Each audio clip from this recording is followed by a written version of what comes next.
Bienvenidos a todos una vez más a este programa titulado La Brújula que hacemos por TLB1 Toda la Verdad Primero. Lucas Carena es mi nombre para aquellos que ven por primera vez esta edición.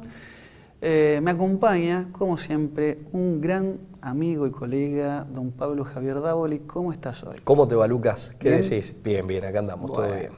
Bueno, nuevamente acá Contento firmes. de estar en una nueva, de estar haciendo una nueva edición de La Brújula, firmes, así es. Me parece muy bien. Este programa se consagra a la Virgen María, la advocación de Schoenstatt, Madre tres veces admirable, Mater Admirabilis de Schoenstatt, Reina Madre Y educadora. y educadora. Aunque también hay fórmulas que dicen Reina, Madre y Victoriosa, ¿no? Que también la has mencionado más de una vez. Sí, pero... sí, se la conoce con esa triple condición, varía en ese aspecto. Victoriosa en algunos. Y educadora, digamos, como una tercera función en otras fórmulas. Sí, sí. Hoy en La Brújula queremos retomar una línea de algunos de los programas que hemos venido dando, sobre todo en este ciclo 2015, tratando de cavar más hondo, más profundamente, en algunas ideas que consideramos que hoy tienen, y voy a utilizar un término muy pertinente, tienen incidencia hegemónica. Así es. En los claustros universitarios. En el discurso periodístico. En el discurso periodístico, en lo que tiene que ver con la transformación cultural de la segunda mitad del siglo XX hasta nuestros días, que consideramos son las bases o los cimientos sobre los cuales se edifica todo el bagaje teórico, incluso filosófico e ideológico de la posmodernidad, las reformas culturales, la transformación. El mundo contemporáneo está edificado sobre estos pilares. Estos pilares hegemónicos, estos pilotes, iba a decir yo, sí, pero son estos pilares hegemónicos. Y bueno, así como hemos hablado de Freud, por ejemplo, padre del psicoanálisis, hemos hablado de la Escuela de Frankfurt, hemos hablado de Michel Foucault, hoy queríamos dedicarle también un capítulo a Antonio Gramsci, ¿no? Pensador italiano, que ha sido quizás el padre fundador de lo que es el marxismo cultural, ¿no? Así es. Y que le demos gran parte de las propias mutaciones hacia el interior del pensamiento de izquierda en general, que han derivado en las manifestaciones, en las múltiples manifestaciones que dentro, por lo menos de Occidente, ha tenido el marxismo hasta nuestros días. También como una forma, y esto lo vamos a explicar después, de sobrevivir la ideología marxista hasta el día de hoy. Correcto. Así que bueno, la idea, Pablo, es hoy, y el desafío para nosotros es hoy, tratar de discurrir por estos cauces, hablar un poco de este tema. Presentarlo al buen amigo Antonio. Presentarlo, por lo quién menos fue, y sobre todo analizar su legado. Su legado desde nuestra perspectiva crítica. Las ideas principales de la matriz ideológica por él elaborada y el legado. O la incidencia. Te invito, Pablo, a ver la presentación Dale. del programa. Vamos, señor director, a ver la presentación.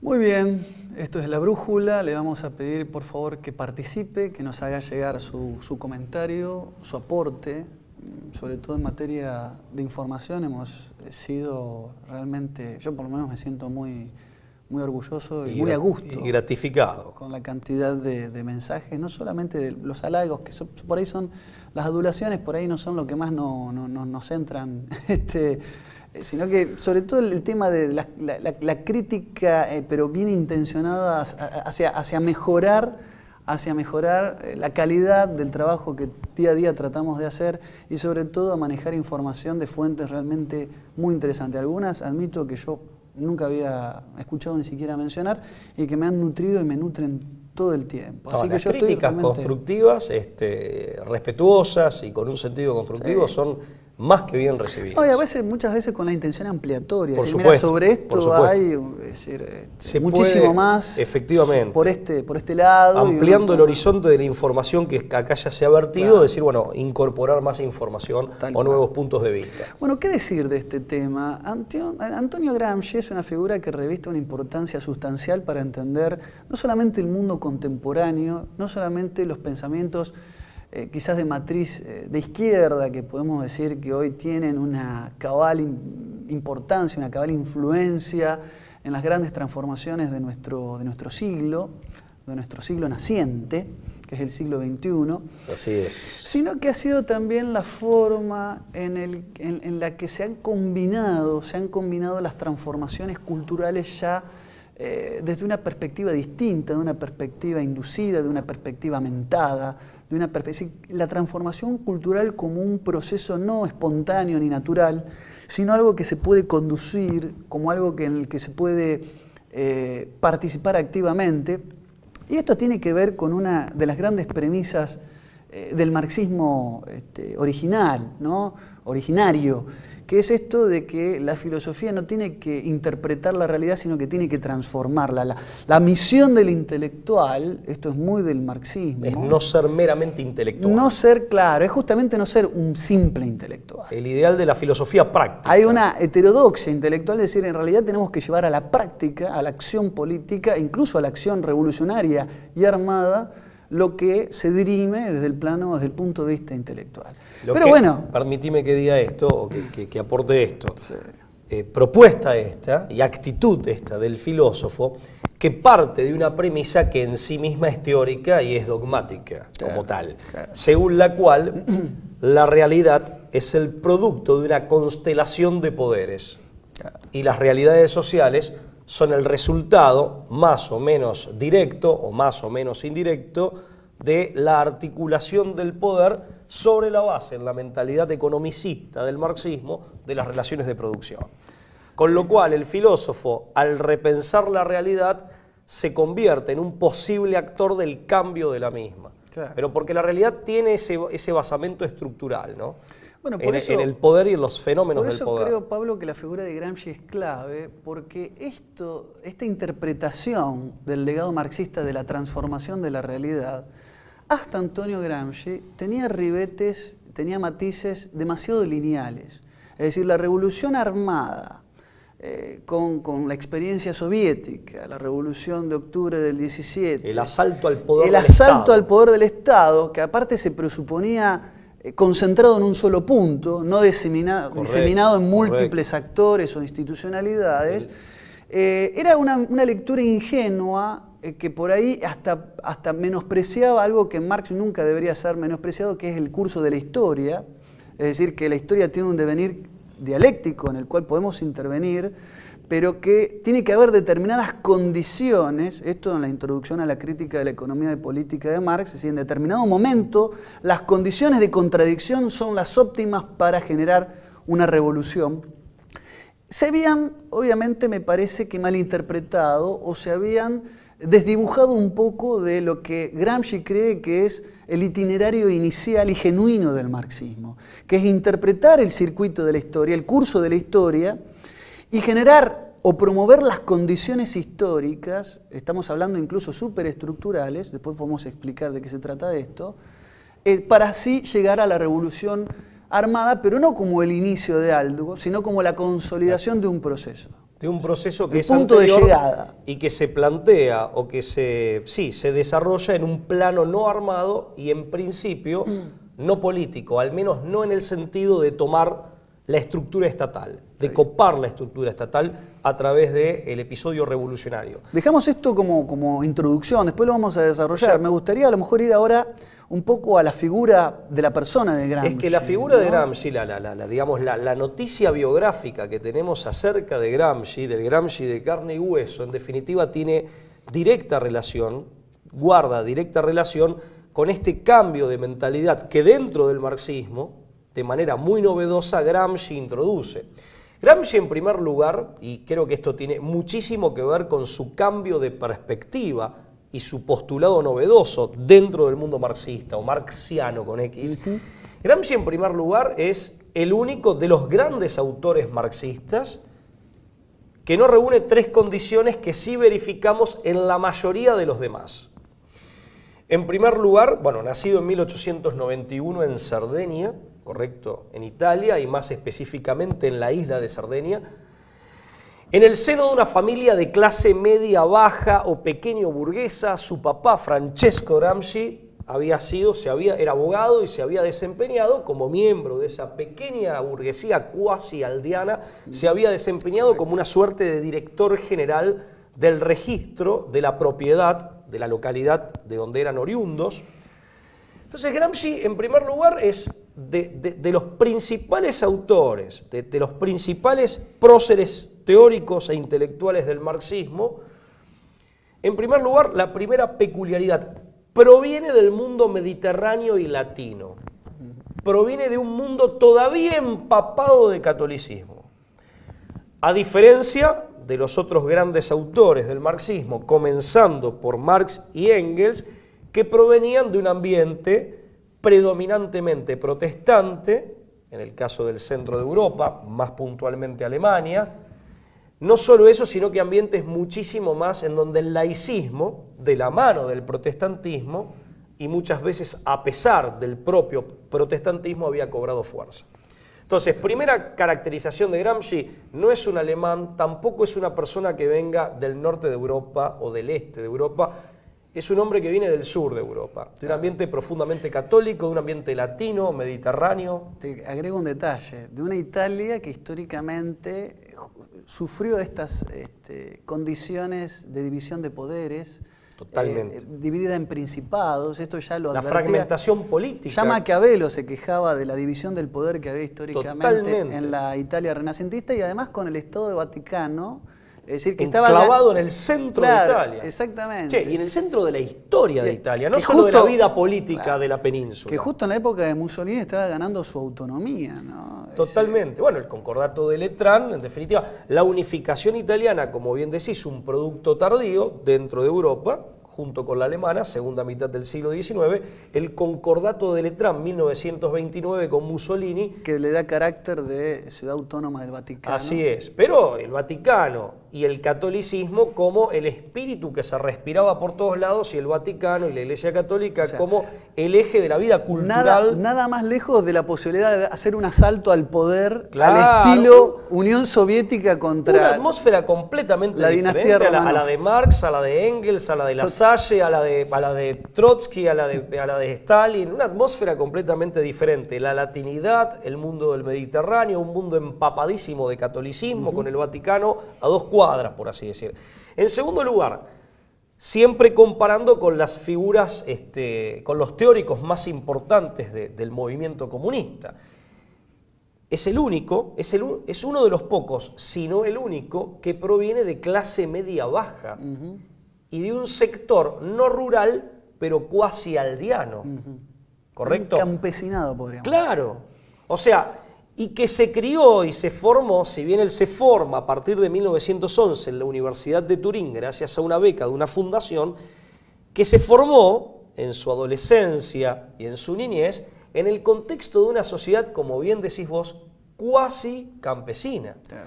Los demás autores del marxismo provenían de grandes ciudades y la mayoría de ellos, empezando por el propio Marx, no pertenecían a la clase media-baja, ni mucho menos a la clase baja.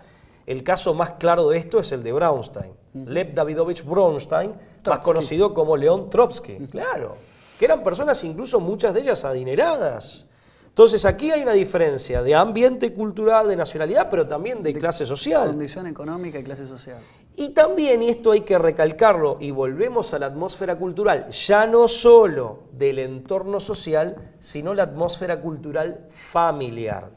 Y el anclaje cultural familiar es uno de los pocos autores, de los más importantes del movimiento comunista, de lo que denominamos genéricamente marxismo, que no era de origen, que no proviene de una familia de origen judío, sino de una familia de origen católico. Y todo esto se nota en el pensamiento de Gramsci. Por lo pronto, como bien dijiste vos, la concepción y la percepción, más básicamente la percepción del decurso histórico y de su sentido, en Gramsci es mucho más profunda, por así decir. O sea, escapa al economicismo que desde Marx en adelante había marcado al pensamiento comunista. Claro. Casi que, y esto lo dice el padre Alfredo Sáenz, casi que siendo Gramsci comunista y siendo que nunca renegó del mismo, la percepción de la historia y la concepción del decurso histórico y del sentido de los procesos históricos por momentos adquiere el formato y la profundidad de los planteos teológicos. Claro, claro. Segunda característica. Es casi un teólogo del marxismo, así lo han definido. Casi un teólogo inmanentista, un teólogo ateo, obviamente. Menuda paradoja o menuda contradicción. Sí, haciendo la salvedad que por definición la teología es una reflexión sobre Dios, o sea, necesariamente que no encajaría, pero digo, su forma estilística y la forma de abordar el tema lo transforma. Claro. Como bien decís, en una suerte de teólogo del marxismo. Teólogo inmanente, teólogo inmanentista o ateo del marxismo, lógicamente. Fíjate vos que incluso, por eso la percepción de los procesos históricos y de la causa y del sentido de los procesos históricos y de las realidades sociales no queda atrapada en ese frío economicismo en el que estaba como encasillado, y de hecho todavía está en gran medida encasillado el pensamiento marxista, en esa estructura económica de la cual Marx y sus seguidores más ortodoxos hacían depender a modo de superestructura todo lo demás. Porque no nos olvidemos que desde Marx en adelante, para el marxismo ortodoxo, toda manifestación, no solo sociocultural, sino las que desde nuestra perspectiva forman parte de la vida individual, para Marx todo era social porque era colectivista, pero toda manifestación humana, en definitiva... Sí, es el ser social el que determina la conciencia. Claro, y toda manifestación, sea individual o social, que en el fondo para Marx siempre es social, pero toda manifestación humana depende de la organización de los medios de producción como corazón de la actividad económica y del mundo económico. Claro, removiendo o modificando esa estructura, se modificaría como consecuencia... necesariamente todo lo demás. Y Gramsci, de hecho, había que asaltar el poder del Estado cuando esa estructura generaba las crisis por las contradicciones, había que asaltar mediante la vía revolucionaria el Estado e instalar la dictadura del proletariado, idea esta que se inicia con Marx y que Lenin, Ulyanov, ¿correcto?, él desarrolla más, y Gramsci dice, no, primero hay que hacer una revolución cultural. Entonces, al plantear la conquista cultural que precede la revolución armada. Claro, y no la revolución armada, que es la que, utilizando el poder del Estado, va a generar el cambio de la estructura y todo lo demás, como decía Jesucristo en el Evangelio, si se me permite que lo parafrasee, y con todo respeto, cambia todo lo demás por añadidura. Claro. Entonces dice, no, la revolución primero tiene que ser en las bases culturales. El concepto de sociedad civil, distinguido del concepto de Estado, un concepto de Estado que la escuela politológica inglesa ya había acotado a gobierno, es un concepto de Gramsci. No había prácticamente diferencia, ¿no? Claro, es un concepto de Gramsci. Entonces, había que tomar el espíritu de la sociedad civil y sus instituciones, la cultura, y después pasar, en todo caso, a tomar el poder del Estado para modificar las condiciones económicas o la estructura pero en este sentido no es casual, y te agrego este pequeño paréntesis, que Gramsci asocie a la revolución marxista con el proceso que hizo el cristianismo en épocas de Constantino. Es decir, él considera que para el momento del Edicto de Milán, es decir, cuando se oficializa en Roma la religión cristiana, la moral cristiana ya estaba previamente y mucho antes instalada en la sociedad. La moral cristiana se practicaba incluso en las peores épocas de la persecución, por ejemplo, entre otros, de Diocleciano. Ya el pueblo de Roma se había ungido, se había dejado invadir, por así decirlo, por una nueva concepción moral que tenía que ver con los valores que imperan en el cristianismo. Yo creo que Gramsci es permeable a observa esto, lo apunta, forma parte y tiene que ver con su formación. Es que Gramsci lo conocía mejor que los otros autores, claro, insisto, porque es un autor italiano, es un autor latino, es un autor y por formado analogía lo y criado en un ambiente traslada católico. A cuál debería claro. ser el proceder de la revolución. Y esa era la historia de los ancestros lejanos de Gramsci, claro. Y del ambiente, de los ancestros de quienes eran sus compatriotas. Entonces Gramsci tiene una comprensión hasta por origen, por marca de fábrica, que era ajena a los otros autores importantes y pensadores importantes del marxismo. Y fíjate que acá es una idea en el fondo, y que se me entienda bien, en este sentido al que me voy a referir, profundamente aristotélica.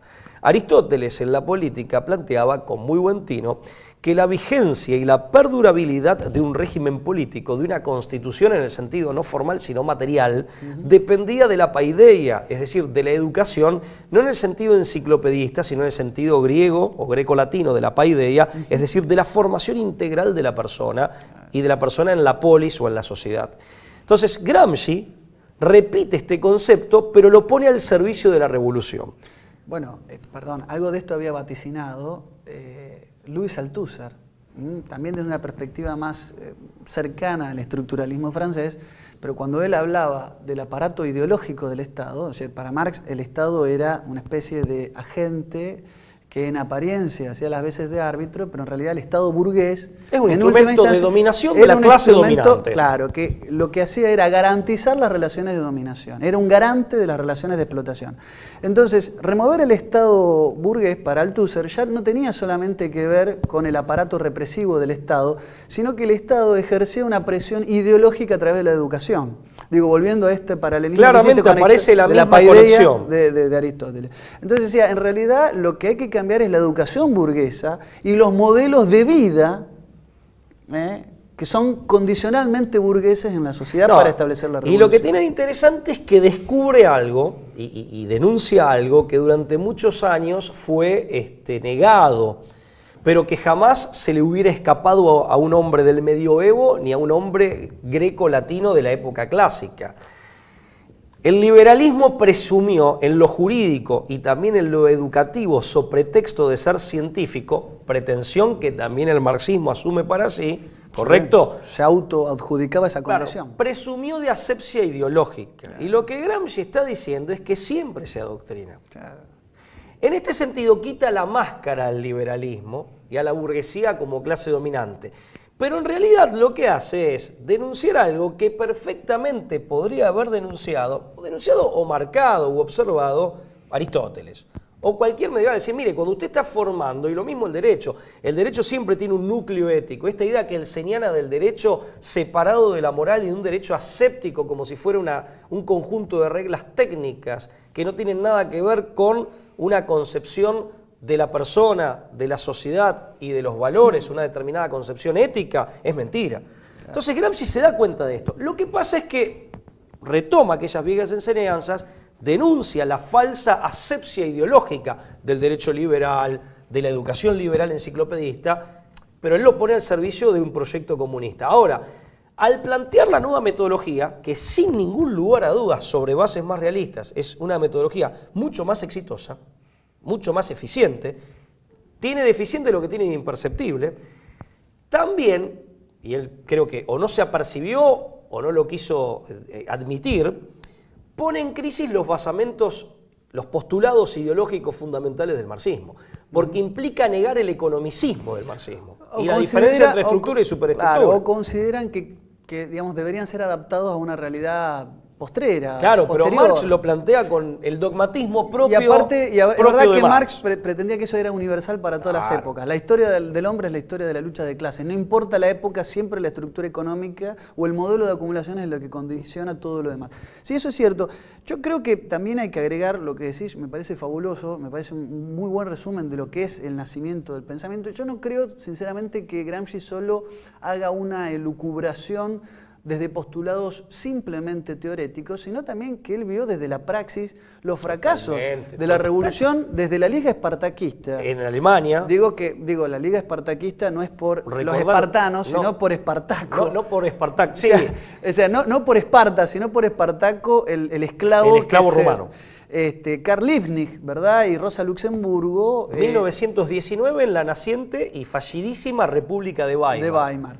En Alemania. Los fracasos de una revolución al estilo Unión Soviética, estos traspiezos, tropezones que dieron. Él estuvo en 1922 en la Unión Soviética, claro. Y déjame que aclare esto porque va en el mismo sentido de lo que claramente estás marcando. El comunismo, para consolidarse, el bolcheviquismo, que fue la versión ruso-soviética del comunismo. El costo, es verdad. Para consolidarse, en 1922, cuando Gramsci estaba visitando la Unión Soviética como miembro del Partido Comunista Italiano, reconocen, en los primeros años de la década del 20, para no cometer ninguna imprecisión, en los primeros años de la década del 20 se reconoce que desde finales de 1917, cuando se opera la Revolución Bolchevique, y los primeros años de la década del 20, la consolidación del régimen bolchevique, de la revolución y el régimen instalado en virtud de la misma, requirió la muerte de entre 1,5 millones y 2,5 millones de personas por razones políticas. Un auténtico genocidio, no por motivos raciales, pero sí por motivos religiosos y políticos. Y la enorme mayoría, desde luego que había oficiales del ejército blanco, que se mantenían leales al zar, que había miembros de la nobleza, pero la enorme mayoría eran obreros y sobre todo campesinos, vale decir, los sectores sociales en cuyo nombre se había hecho la revolución. Claro. Gramsci toma nota de esto. Lo veía como una contradicción, claro, y no se pudo imponer con forceps el marxismo de esa manera. Y le pasó lo mismo a Guevara en Bolivia, por otras razones si se quiere. Al Che Guevara en Bolivia, el comunismo siempre fue visto por las poblaciones campesinas, muchas de ellas indígenas, en Sudamérica, como un producto completamente ajeno.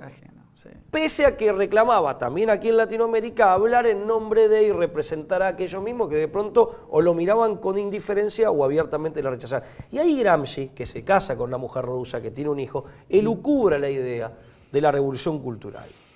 Bueno, ¿y qué es la revolución cultural, Pablo? Porque ahora tenemos que ir y vamos a hacer una pequeña pausa, pero hasta ahora hemos apuntado los autos del caso, hemos tomado nota de los antecedentes, de por qué la revolución marxista se tiene que dar en el plano de las ideas, de la educación, de la cultura, pero tenemos que analizar dos cosas, que creo que es una tarea obligada para el público, se lo debemos a ellos.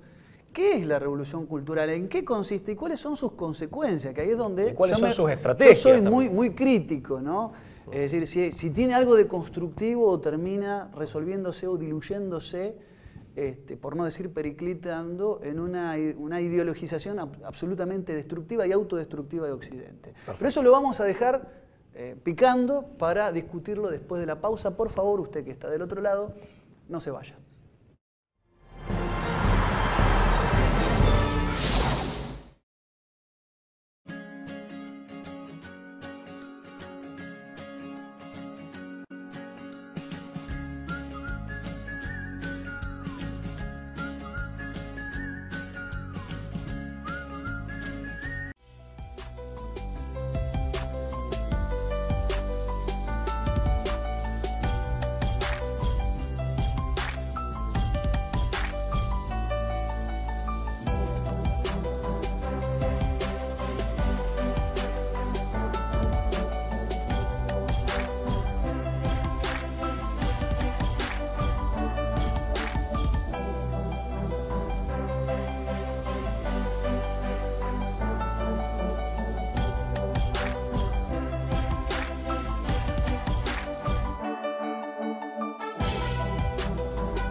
Muy bien, segundo bloque de este programa que se llama La Brújula, abordando un tema que no es fácil en tan poco tiempo, ¿no? Darle la completitud que se merece, ¿no? Por el tratamiento integral que debería tener, pero sí por lo menos fijando algunos puntos que creo que son claves, que no podemos dejar de menospreciar, que tienen que ver con la definición, el concepto de revolución cultural, cuáles son sus alcances, cuál es su impacto, y lo que más nos preocupa, ¿no? Hacer un análisis de ideologías o de autores pretéritos que han quedado en el pasado, sino de lo que consideramos es un legado que define un poco gran parte de la construcción subjetiva del mundo contemporáneo, de la subjetividad posmoderna, de lo que llamamos el pensamiento políticamente correcto, de lo que llamamos, o lo que yo critico, que considero que es la posibilidad de que convivan en un mismo discurso, que podemos decir de doble moral,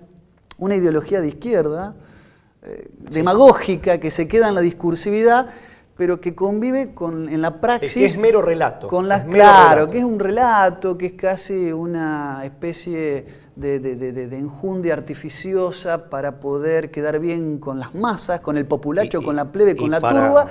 Para camuflar al verdadero enemigo, ¿no? Y claro, ahí viene también que conviven con la alta finanza. Y que conviven, claro, que hay un pacto de silencio, una total complicidad con las políticas liberales más recalcitrantes, más subordinadas al poder de la alta finanza, al oro concentrado, y que parece contradecir aquello que el mismo Gramsci quería, que era que lo uno lleve a lo otro. Yo creo, efectivamente, muy buena apreciación. Yo creo que Gramsci, a diferencia de, digamos, él es señalado como uno de los fundadores de la escuela de Frankfurt, con Musenbeck, bueno, y Lukács, pero creo que Gramsci se mantiene leal hasta la fecha de su muerte al comunismo como movimiento y como proyecto, como ideal.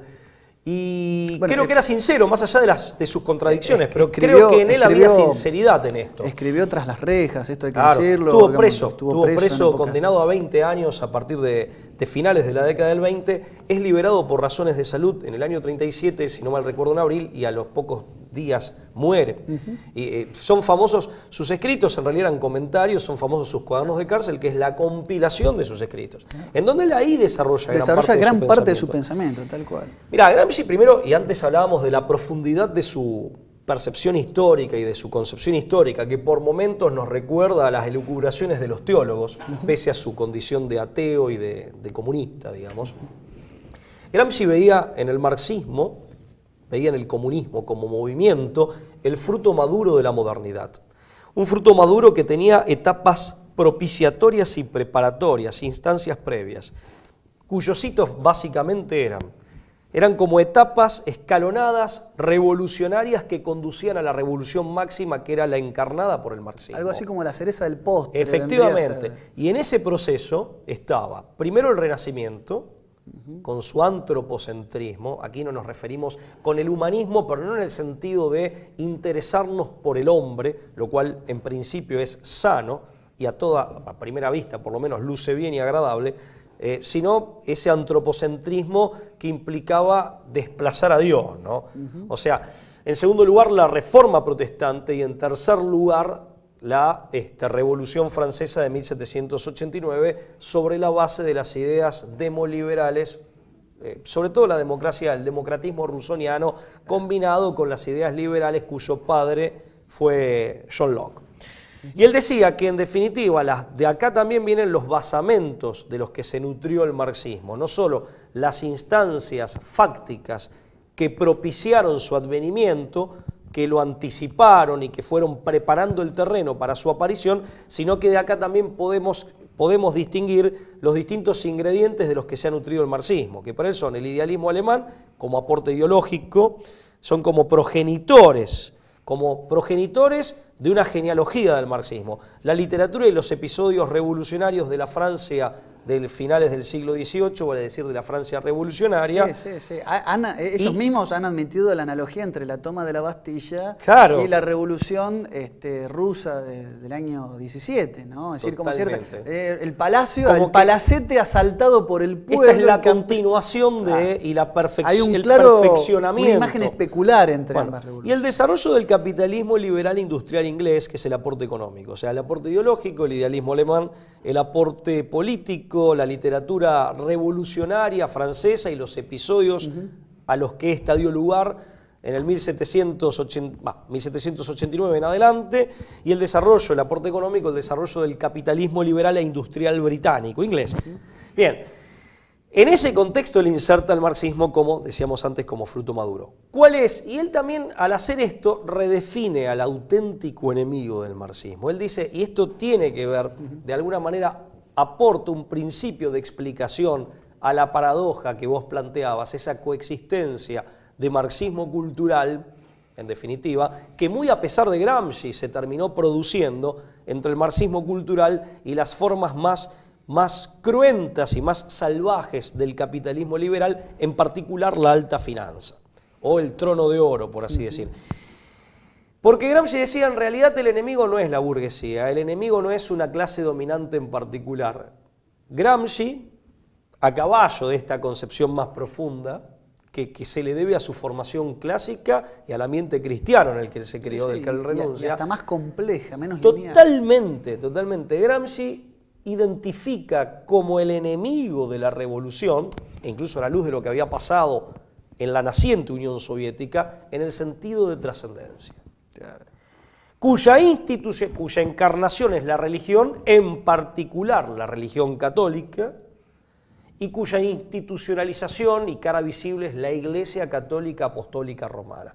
Y esto se condice perfectamente con, nosotros le dedicamos un programa al tema, con las declaraciones, las confesiones de Isabel Adot, de Bella Dot, cuando en los años 50 esta comunista ítalo-norteamericana arrepentida, reconvertida al catolicismo en los años 50 en su libro Escuela de Oscuridad, School of Darkness, denuncia que en rigor de verdad el verdadero enemigo del movimiento comunista, identificado por ellos como tal, era la Iglesia Católica, y que por eso habían realizado o llevado a cabo una tarea, una maniobra de infiltración en los seminarios. Claro. Con miles de infiltrados. Bueno, yo pensaba mientras te escuchaba hablar también en un texto del año 51 de Teodoro Adorno sobre la personalidad autoritaria, donde este espíritu de trascendencia también es objeto de ataque. Es un espíritu, es una personalidad patológica e incluso criminal, así lo define él, ¿no? Claro, porque aparte es el verdadero enemigo. Hablar de autoritarismo en 1951, ¿no? Claro, es esencialmente antidemocrática esa personalidad. Sí, en definitiva,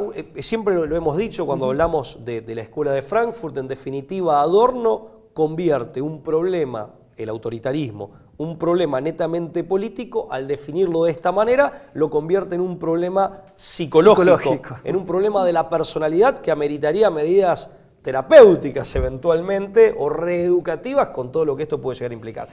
Pero aparte, fíjate la arbitrariedad, porque en definitiva cualquier persona, por el simple hecho de creer que hay vida más allá de la muerte, de que el hombre está dotado de un alma inmortal, de que hay un Dios, se convierte automáticamente, a la luz de esta mentalidad, en un hombre autoritario, con todo lo denostable que es esto. Bueno, han pasado más de 80 años de Gramsci y creo que esta identificación del enemigo, esta redefinición del enemigo, creo que los resultados están a la vista. Pero aparte es realista. Él, como comunista, se da cuenta de que es fácil vencer a la burguesía o comprarla.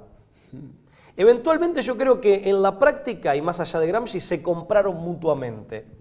Incluso hasta puede haber soluciones intermedias. Pero él se da cuenta que, claro... Pero lo que no puede haber, lo que es radical y esencialmente enemigo del marxismo... es el catolicismo. El sentido de trascendencia en general y el catolicismo. Los valores perennes e inmutables. Claro, y esas creencias y esos valores hicieron...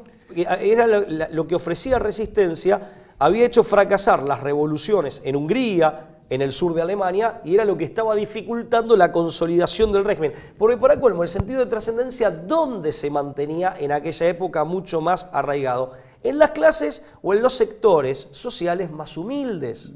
Y Gramsci se da cuenta de algo, por eso era fácil cooptar la burguesía. Él distingue entre sociedad dominante y sociedad hegemónica.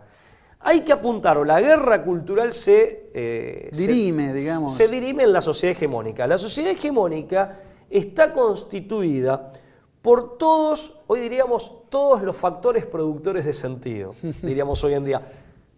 Las iglesias, principalmente, los cultos religiosos organizados, fundamentalísimamente la Iglesia Católica de Roma, ¿no? La familia, los medios masivos de la comunicación social, las escuelas, los ministerios de educación, las universidades, todo eso constituía la institucionalización del mundo simbólico, de la cultura. La revolución cultural es tomando las casamatas como si fuera una guerra de trincheras y posiciones, tomando poco a poco estos distintos centros neurálgicos de la vida cultural de un pueblo. Tomando la iglesia, tomando las universidades, pero no por la fuerza, sino infiltrándolas. Y generando una transformación desde ahí.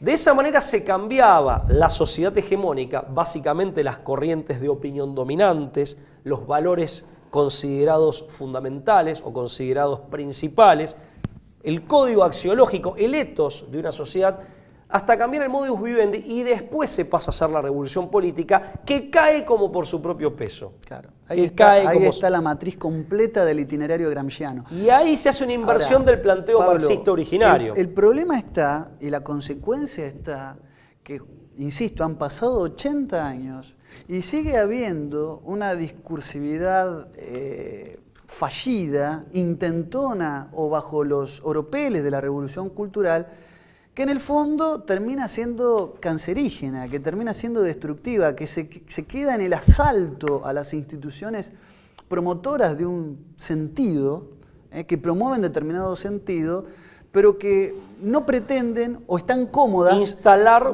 una dictadura del proletariado, claro, una auténtica dictadura del proletariado. Y en el camino, en la transición, en el trayecto, siguen en la más absoluta connivencia con los sectores de concentración del poder capitalista más aberrantes y más recalcitrantes. Tal vez en esto Gramsci haya pecado, tal vez me atrevo a suponer.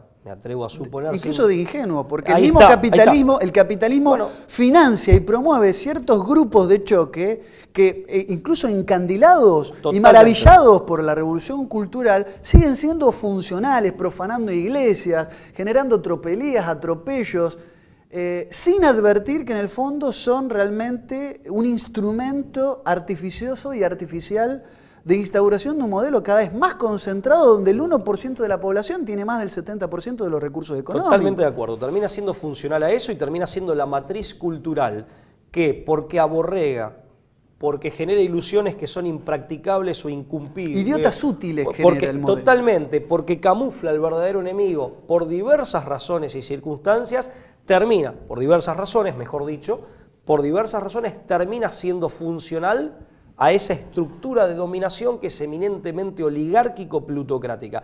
Y quiero decir algo sinárquica más. Y sinárquica. Quiero decir algo más. Ya la propia dictadura del proletariado era inauténtica, más allá de las críticas que en mi caso y en el tuyo amerita el ideal de la dictadura del proletariado en el plano de la teoría. Pero ya la propia dictadura del proletariado, tal como fue plasmada, más allá de esas críticas que en teoría podemos hacerle, no fue auténtica. Cuanto más esta revolución cultural que queda, a despecho de Gramsci, en el plano del mero relato, para camuflar un dominio oligárquico, plutocrático, como dicta blanda, pero muy efectiva. No dictadura, pero sí como dicta blanda.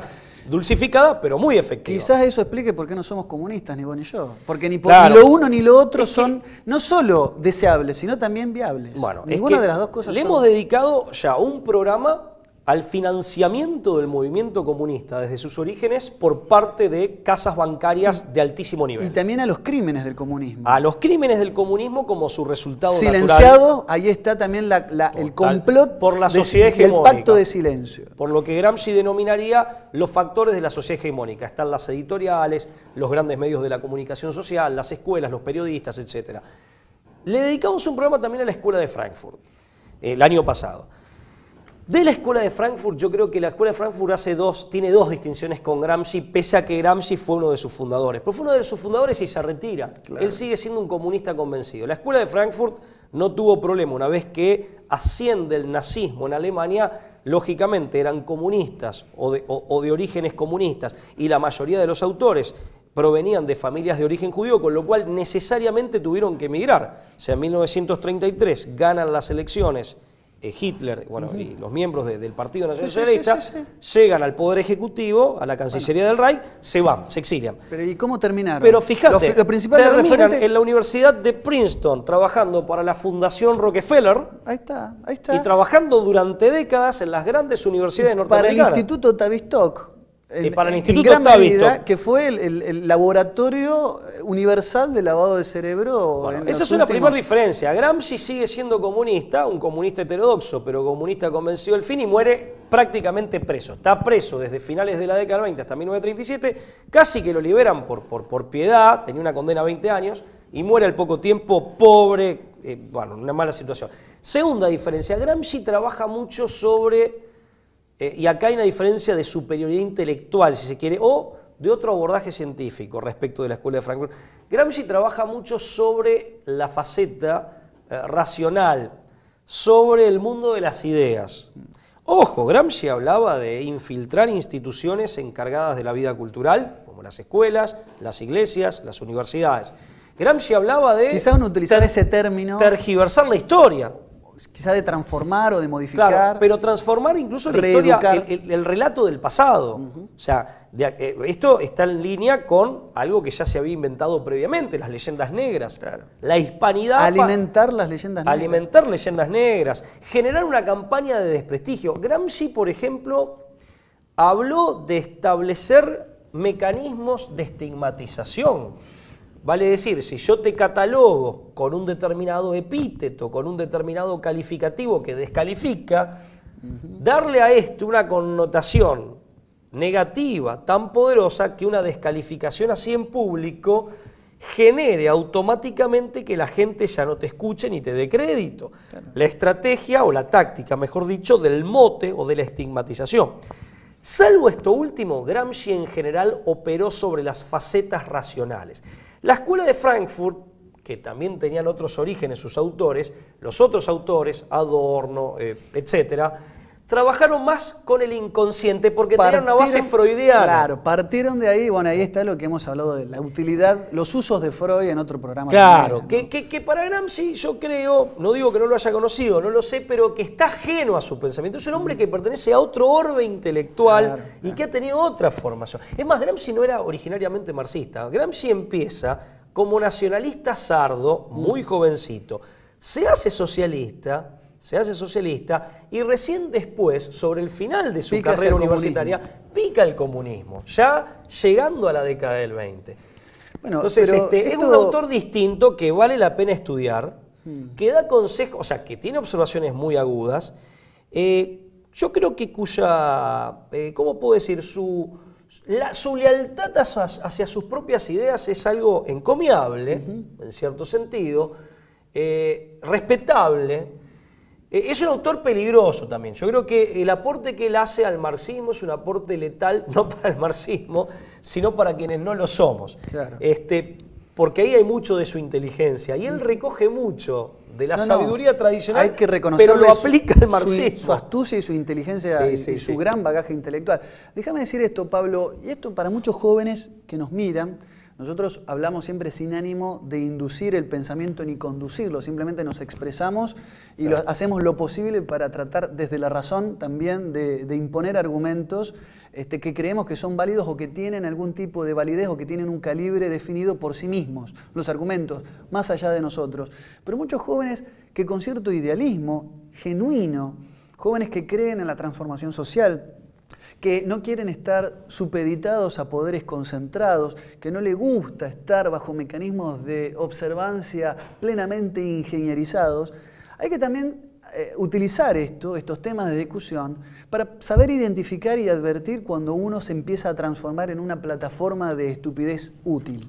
Y esto lo digo con pleno convencimiento, que del otro lado hay mucha gente que ha pasado por distintas agrupaciones, se ha acercado, ha comulgado con el pensamiento de izquierda, que hoy por hoy tiene que también, como hizo en su momento Gramsci, identificar a un enemigo común. Y por eso digo, yo me estoy abierto incluso a dialogar con personas que vienen de la izquierda, e incluso de la izquierda más radical, ante un enemigo que se avecina, que no es ya el liberalismo económico en su estado más ingenuo y más puro, sino que tiene que ver con la monopolización que utiliza detrás de bambalinas incluso el marxismo cultural para hacer curso a sus verdaderos planes que tienen que ver con un gobierno cada vez más concentrado, por no decir un gobierno único. Quiero decir con esto, y le hablo a la gente que nos mira del otro lado, no estamos, y lamentablemente las ideologías, sean de un lado y de otro, han servido también como un instrumento de balcanización del pensamiento. Estamos divididos permanentemente por los fundamentos últimos y a veces, como dice Adrián Salvucci, hay que ser un poco más pragmático. Tenemos que darnos cuenta de la realidad. ¿La realidad cuál es? Ya sea desde el idealismo marxista, ya sea de los que abrazamos un pensamiento más de tipo nacionalista, católico, la realidad está a la vista. La realidad es que la revolución cultural puede tener una gran discursividad, puede sonar bonito, podemos quedar bien con Dios y con el diálogo, podemos servir a Dios y al dinero al mismo tiempo, pero la realidad está a la vista, que la pobreza a nivel mundial, estoy hablando, sigue en aumento, que los niveles de marginación siguen en aumento, que la igualdad social es simplemente una promesa, podemos decir, que no ha cumplido sus verdaderos objetivos, equilibrar las sociedades desde el punto de vista no solamente económico, sino con la igualdad de oportunidades, con la igualdad, con este espíritu de poder trascender en la historia, y tenemos una juventud que tiene que decidirse.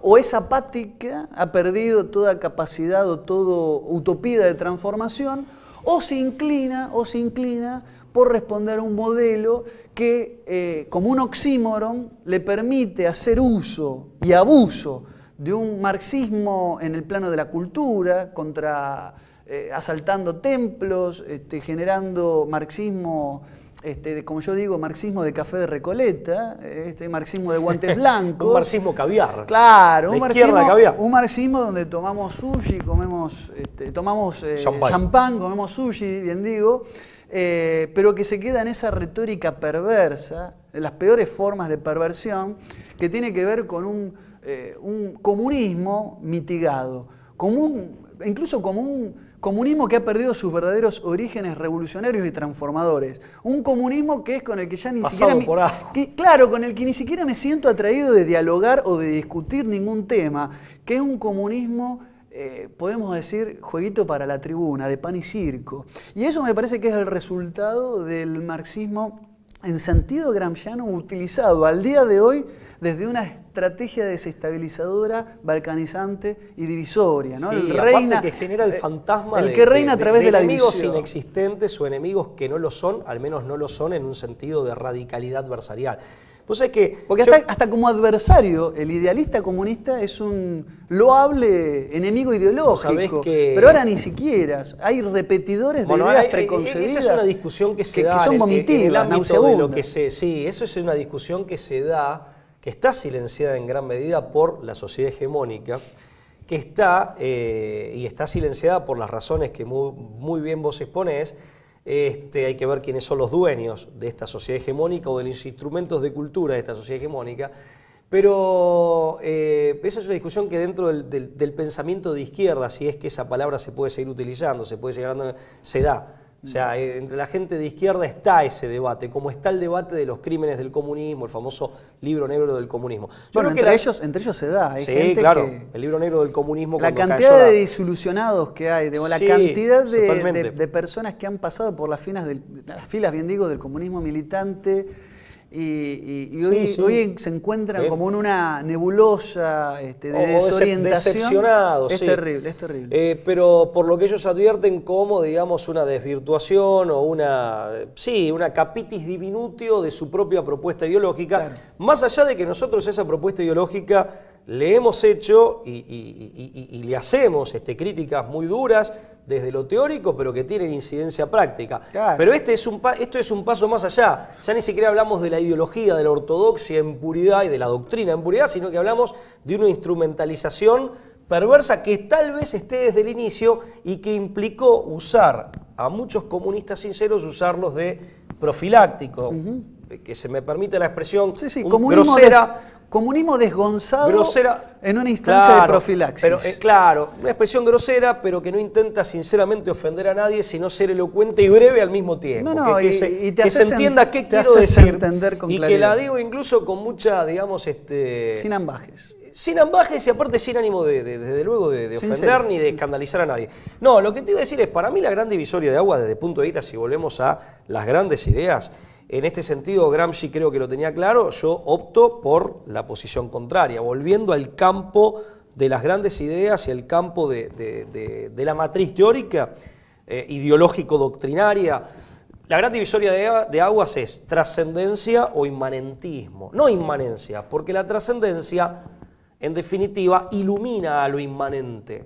Lo eterno ilumina las realidades de este mundo, no las niega.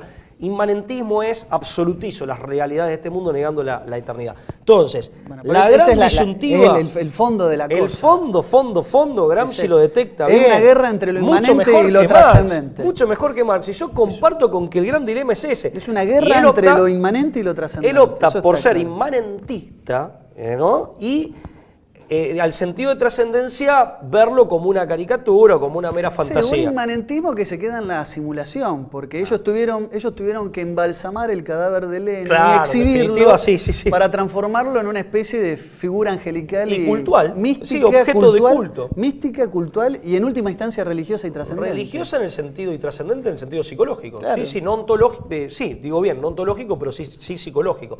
Y por otra parte, la otra divisoria es, si uno está, digamos, esa es la primera gran divisoria de aguas, trascendencia o inmanentismo. Segunda divisoria de aguas es, en definitiva, creo que en relación al marxismo, es el internacionalismo, que es un colectivismo de toda la humanidad, que a mi modo de ver lo que hace es masificarla, insectificarla y depreciarla, o quienes defendemos las identidades naturales que componen a la humanidad y de las cuales la humanidad se nutre y se enriquece, que básicamente son las comunidades nacionales, aquellas que no son creación ficticia, aquellas que han brotado de la realidad concreta de los pueblos. Entonces, yo no soy un internacionalista, soy un nacionalista. ¿En qué sentido? En el sentido de que defiendo que el hombre no solo es un ser social, sino que también, y más específicamente, es un ser familiar y es un ser nacional en el sentido más sustancial del término, y que la humanidad conlleva esta condición. Por eso no hay oposición entre humanidad y nación, entre el amor a la patria y el apego a la propia identidad nacional y el amor a la humanidad y el hermanamiento de los hombres. Esa creo que es la otra gran divisoria de agua, porque insisto, la humanidad se compone de comunidades nacionales de la misma manera que ésta se compone de familias, y un término no niega al otro, sino que lo supone. Y que hay que buscar una armonía entre todos ellos. Yo le agregaría lo que dijiste de nacionalismo y universalismo, trascendencia, inmanencia. Sí, son también, como los dos grandes dilemas, ¿no? Le agregaría un tercero que sería la vanguardia versus el tradicionalismo. Que me parece que nutre o es una instancia intermedia entre las anteriores. Me parece que en esos tres aspectos, en esa triangulación, se dirime los grandes problemas del occidente actual. Que se lo trasladamos a todo el mundo por metástasis. Por supuesto, perdón, me acabo de hundir porque yo me muevo mucho, el público lo ¿Querés lo más hondo posible? Como mi prestigio. No, y lo otro que hay que decirlo también, que ahí sí puede haber un punto de coincidencia. Puede, tal vez, haber un punto de coincidencia.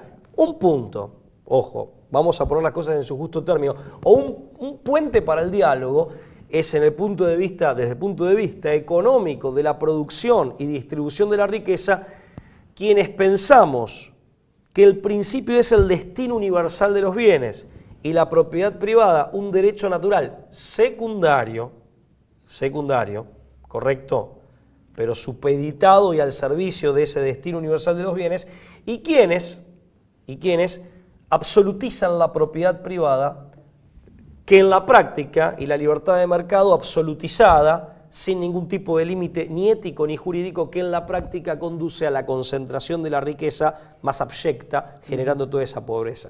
Sí, sí, y ahí con las corrientes de izquierda creo que puede haber un canal de diálogo y decir, ojo, pará, dejen de pensar que el enemigo es el cura párroco de la esquina, porque en todo caso, el que está generando los grandes problemas ecológicos y los grandes problemas en términos de justicia social es la alta finanza y son las grandes corporaciones multinacionales. Hablando sumariamente, después podemos hablar de excepciones, claro que sí, pero hablando sumariamente y de un sistema que admite al egoísmo como motor. Sí, si volvemos a la lucha claro. Quizás más elevada, que es la lucha entre el bien y el mal. Eso debería unirnos, eso debería unir a los hombres, ¿no? Sí. Más allá de cualquier otra cosa. Totalmente. Pablo, nos tenemos que despedir.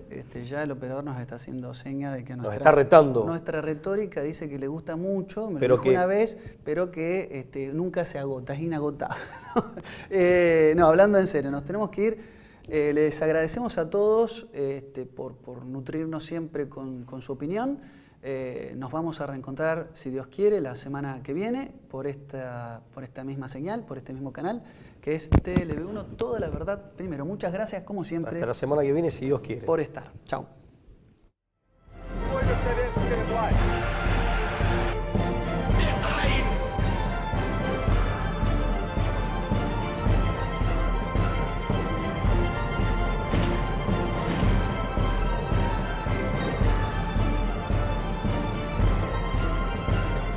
Ave Muspapa.